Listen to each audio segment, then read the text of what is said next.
Hello, folks. Welcome to the Jeff and Axe Horror Show. Thank you for listening. My name is Jeff. Over there's my partner, Axe. How you doing, Axe? Doing real good, Jeff. All right. Episode 2, Axe. This is, we made it to episode 2. That's some series don't even make it to a second episode, Axe. Yeah, well, we're going to talk about that, huh? So how you been, man? I've been doing swell, working a lot, playing a lot of music. I'm a musician, so I do that. Watching horror movies, I do that too. Life is good. Let's talk a little bit about that. Before we get into some movies here, let's talk a little bit about your music. So if people are to look you up on social media, what band are you currently a part of or were a part of? Or Oh, I don't know. There's several projects that I've had that, there's recordings that you can listen to, but you could probably just go to my Facebook, the Andrew Keith Sen. Okay. I didn't mean to dig up the old shovel there and throw dirt on it, but yeah.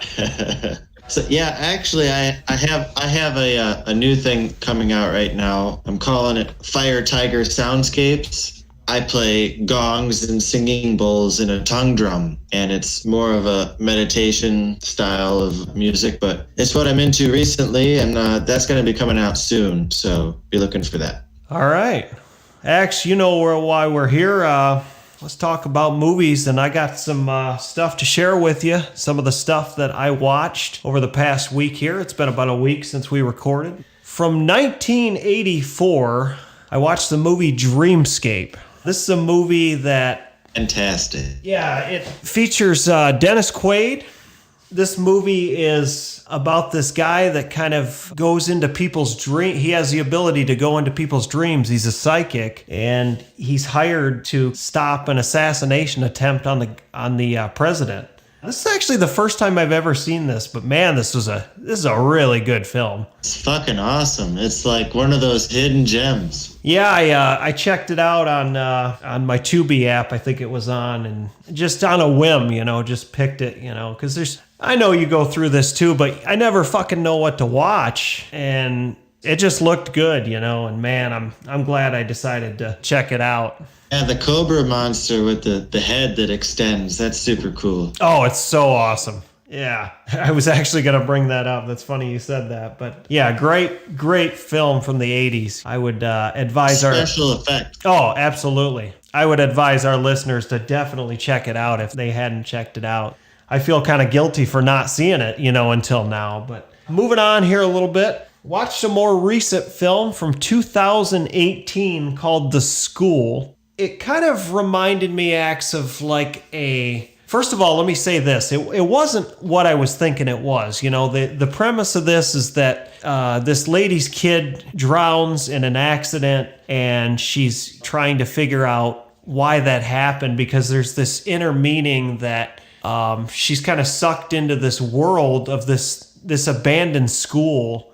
I kind of thought this was going paranormal, if you get what I'm saying. That's where I saw this going, but it really kind of reminded me of like a post-apocalyptic, almost like an 80s, like Warriors of the Wasteland, only with like fucking demented children. Oh, I haven't seen it, but it sounds cool. Yeah, definitely. If you get a chance, check it out. But it's really like, for some reason, I don't know why I thought of Warriors of the Wasteland, or even like a Neon Maniacs. But like I said, with children, the premise is they're kind of running this school. There is no law and order there, obviously, because this is an abandoned school, so there's nobody around and nobody knows about this place. But yeah, I thought it was really interesting. I don't really consider it a horror movie. I think it's more in kind of the dark fantasy genre.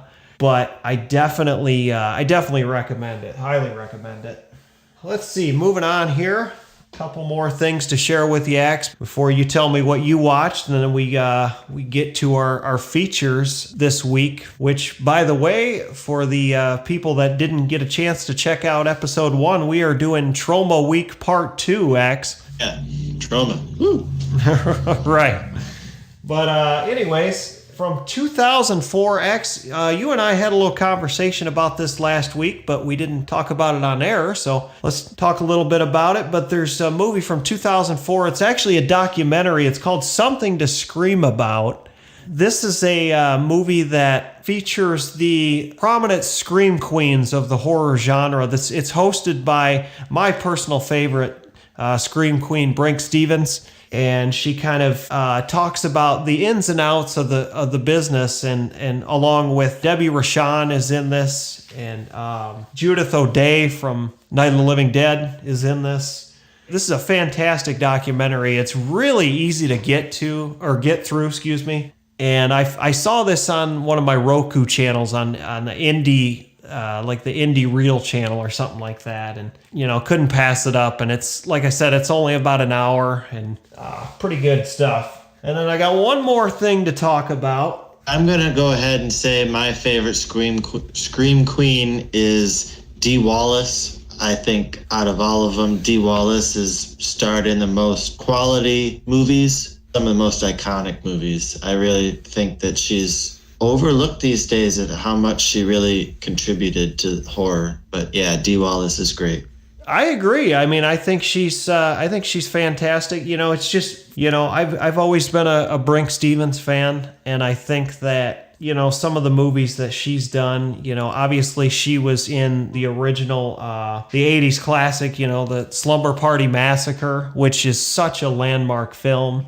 Absolutely. But yeah, as far as Scream Queens, our two favorites are definitely two of the tops. You can't really argue that. I'm sure some people could, I'm sure there's a lot of Linnea Quigley fans, and nothing against her, but because she's fantastic too. But, that's another episode in the future. Maybe we'll talk about Scream Queens. Don't get your hopes up too much, listeners, but, there could be a possibility there. But anyways, one more thing, X.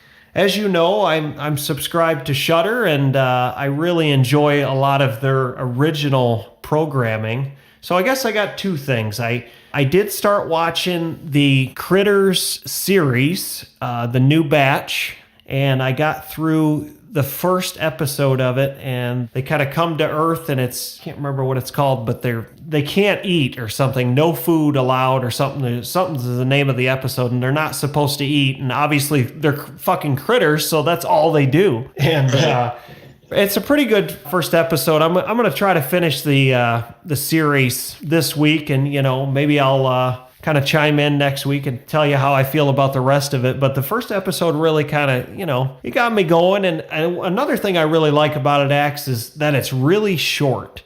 It's the first episode was only 9 minutes long, and it's just real, the episodes are between 9 and like 11 minutes. So it's real easy to get through. I didn't have a lot of time, when I was watching it to devote to it, because I wanted to watch other things. But that's really interesting, that how short of an episode that is. That's actually, wow. I'm definitely interested in this series.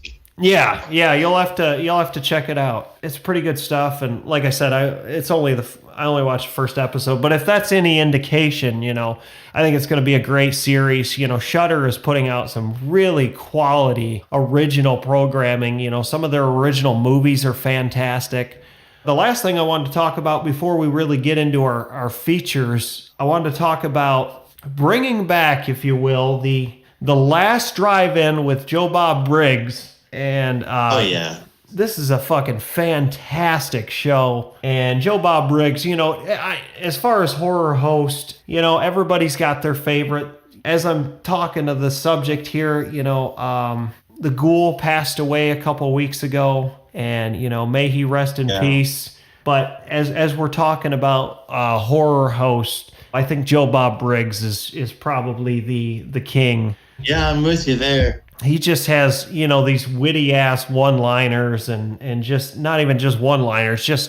He's just so witty, and he's so on point. And I love it. I watched the entire first couple of series he's had, and now he's got the final last drive-in or whatever, which, it makes me sad that this is going to be the last one, but there's something telling me that this is not going to be the last one. And obviously this is not going to be the last you see of Joe Bob Briggs. But so anyways, I was watching, the last drive-in, and from 2015, they had the movie Deathgasm on there. Yep.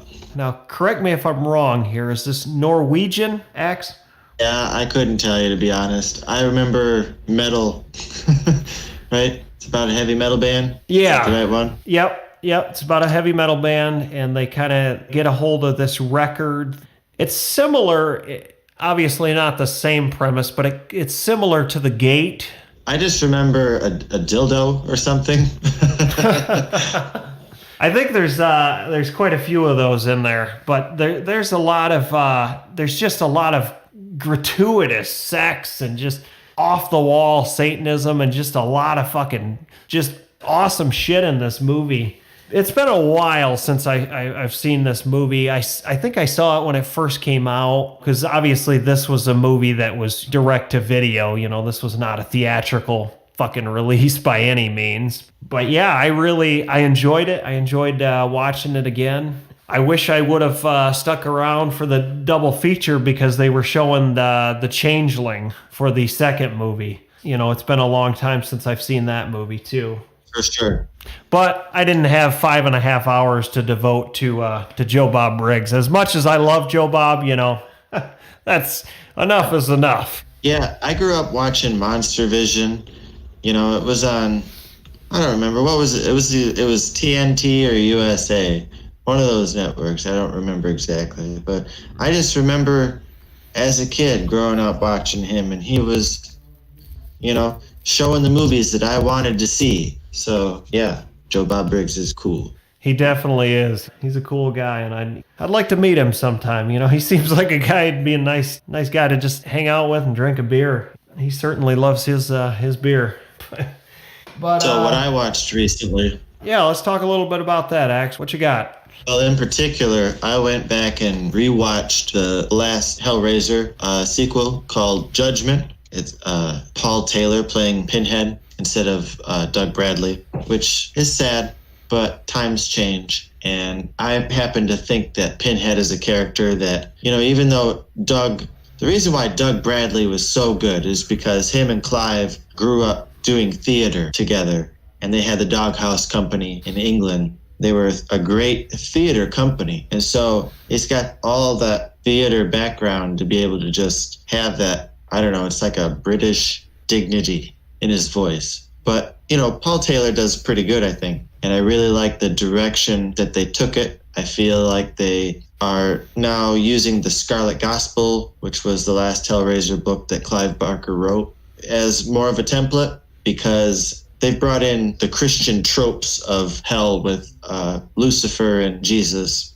That was always missing in the other Hellraisers. There was really no tie to any of that. It was beyond or outside of that. But in this particular book, he goes and fights Lucifer. So in the movie Judgment, hell is part of paradise, and it interacts with heaven, and they have angels that come and visit, and it's very different. But I like that because Clive gave the initiative, so, people pick up on that.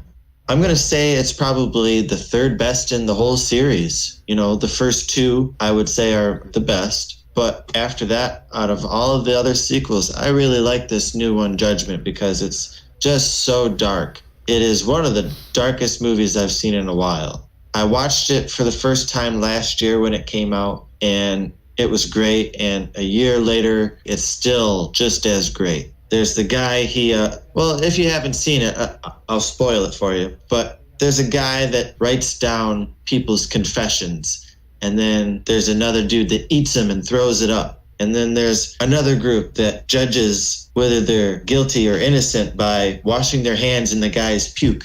It's just really disgusting and demented. And that's what Hellraiser did in the very beginning, was really come up with some brand new visual concepts that nobody had seen before. And this movie definitely has that.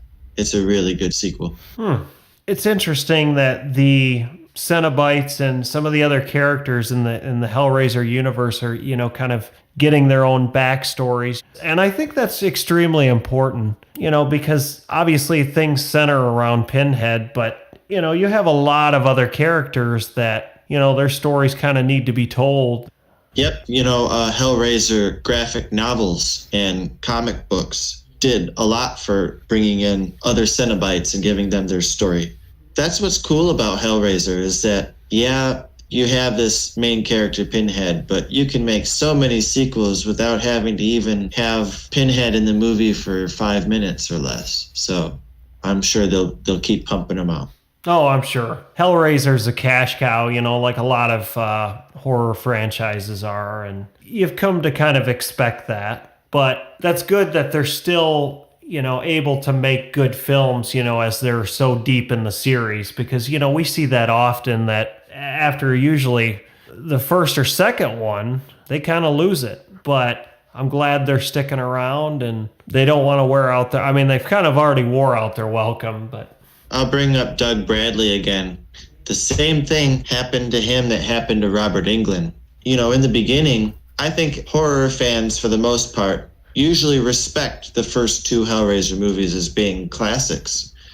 And the problem is that as time went on, Doug Bradley continued doing these movies, that I guess producers pushed for this shit. But some of them were just so bad, it seemed irredeemable. So the fact that you've got a different guy playing Pinhead now, it's almost like wiping the slate clean because it had gotten so bad.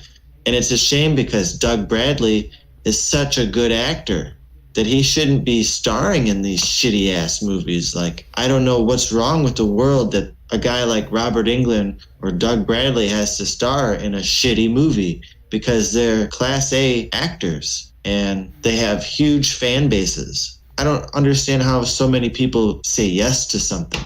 Or maybe it's all in post-production and they just ruin it. I don't know. You know what I mean? Oh, absolutely. One thing that I just, since we're talking about Doug Bradley a little bit here, one movie that kind of came to mind for me, one of his recent films is a movie called Haunted Maze. And it's just a really fucking obscure movie that was filmed at a haunted attraction that looks like, the budget was about, as much as you and I could raise on a GoFundMe campaign if we wanted to start a fucking movie, and it was just awful, absolutely awful. And I completely agree with you, Axe. I don't understand the concept behind it. Like, I don't understand if it's, these guys agreeing to this, because obviously they are agreeing to it, but at that point it's just for screen credit, right? I just can't see, like, because you're not getting paid a substantial amount of money for something that's, I don't know. It's just, to me, it feels like I don't want people to get the wrong idea here. It's not all about the money. It's about, passion for what you're doing. But at the same time, these guys are tried and true horror actors, and they could definitely do a step better, is what you're trying to drill home, right, Axe? Absolutely. It's not that, I'm the hugest fan of Robert Englund and Doug Bradley. I'll watch anything that they're in.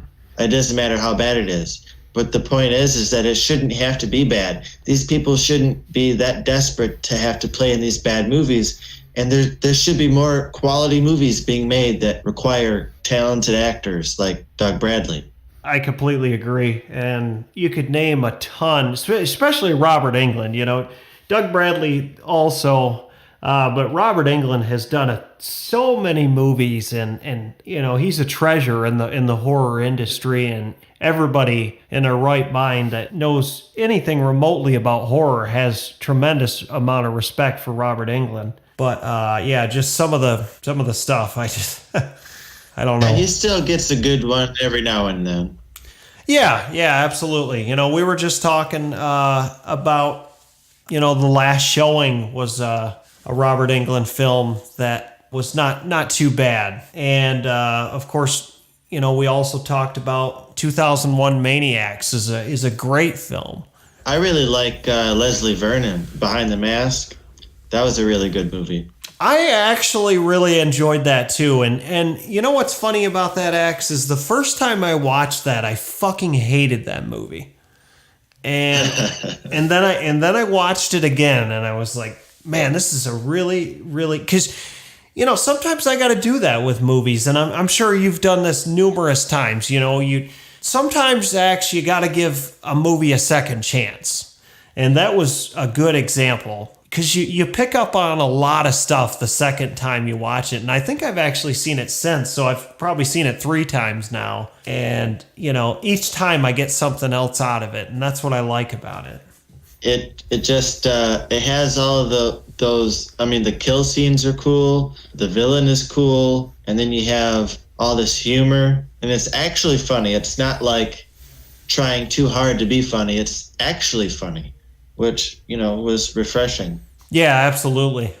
All right. Well, as we told the people earlier, it is Trauma Week Part 2. We haven't, Axe and I haven't decided on a week for next week yet, like a theme. So you'll just find out once that episode airs. But for now, for the time being, it's Trauma Week Part 2. Last week, we reviewed Igor and the Lunatics from, I think, Axe, it was 1984. So we'll go in chronological order here, and we'll start with a movie from 1998. It's Decapitated. What'd you think of this, Axe? Well, it had its moments that were pretty decent. I really liked the opening scene with the bullet. That's pretty cool. And then I also really liked the fishing rod scene. So I'll give it that. Very end of the movie is really funny. Definitely made me laugh at the very end. Yeah. So it's worth watching, I would say.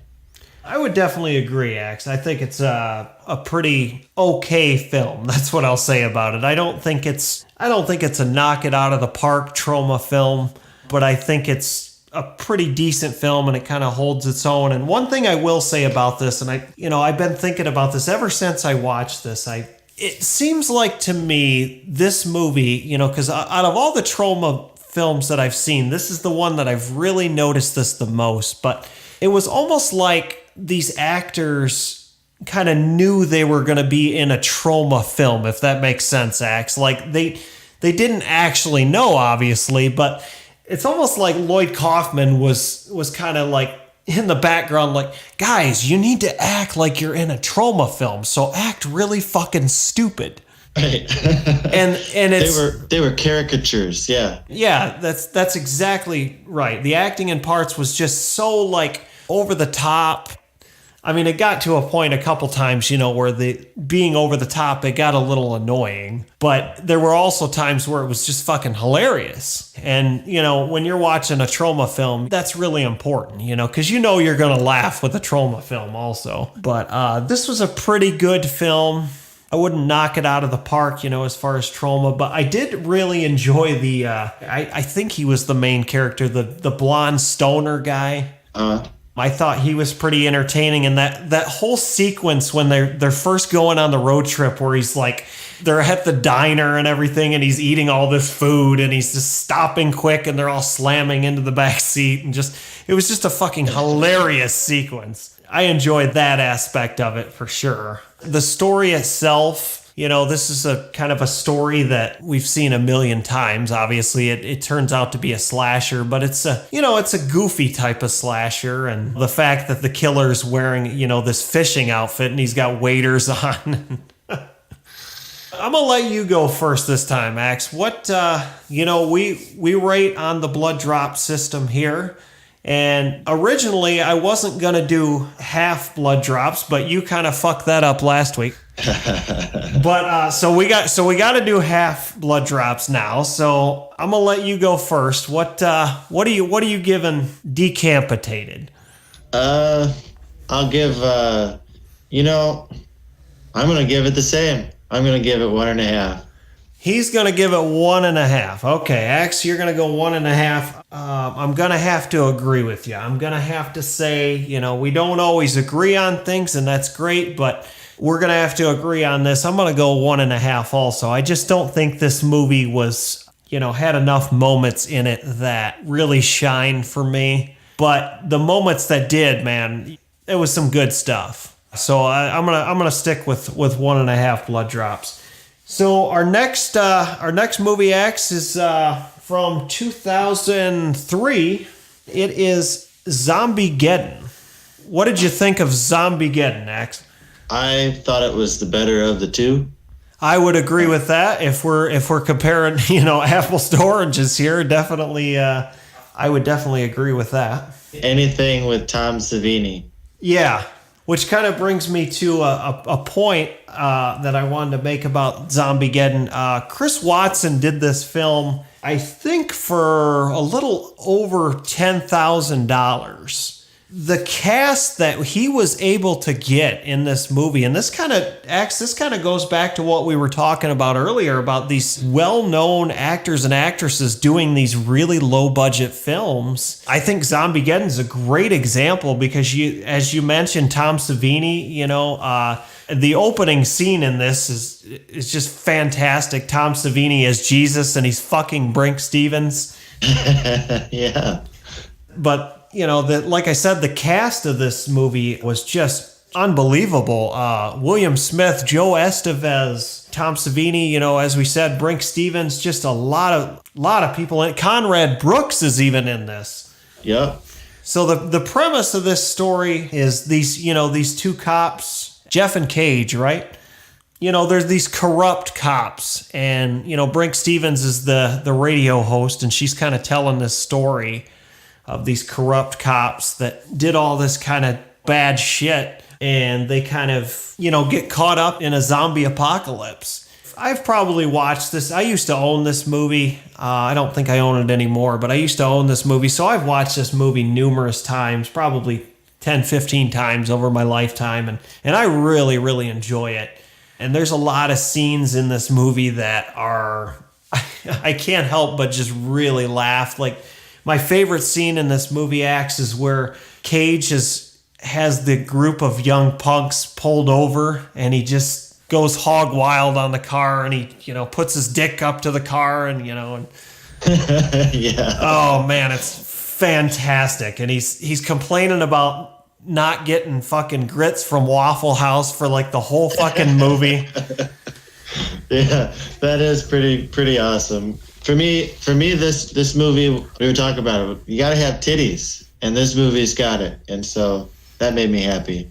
Oh, absolutely. It's TROMA, so you gotta have the laughs, you gotta have the titties, and of course you gotta have Uncle Lloyd, Lloydie Kaufman, with his ridiculous janitor character in this. You zombie freak asses, homosexuals. Fucking. Yeah, he's. Just fucking comedy gold. And the retard doctors. This is just a really good TROMA film. And I think this is one, I could be wrong here, but I think this is one that a lot of people have kind of overlooked. As far as horror circles, you don't hear a lot of people really talking about Zombiegeddon. It's the more, mainstream. I should never use the word mainstream and TROMA in the same sentence. Lloyd Kaufman would kick my fucking ass, which, by the way, he's a great guy. I've met him, and he's a great guy. So love you, Uncle Lloyd. But some of the more well-known movies, you know what I'm saying, Axe? I do. Like Toxic Avenger and Cannibal the Musical and different. It just, to me, yeah, exactly. Class of Nukem High and, all the 47 sequels. But, it just seems like it's a little bit overlooked. But this is a really great film. Another person, I love Robert Z'Dar.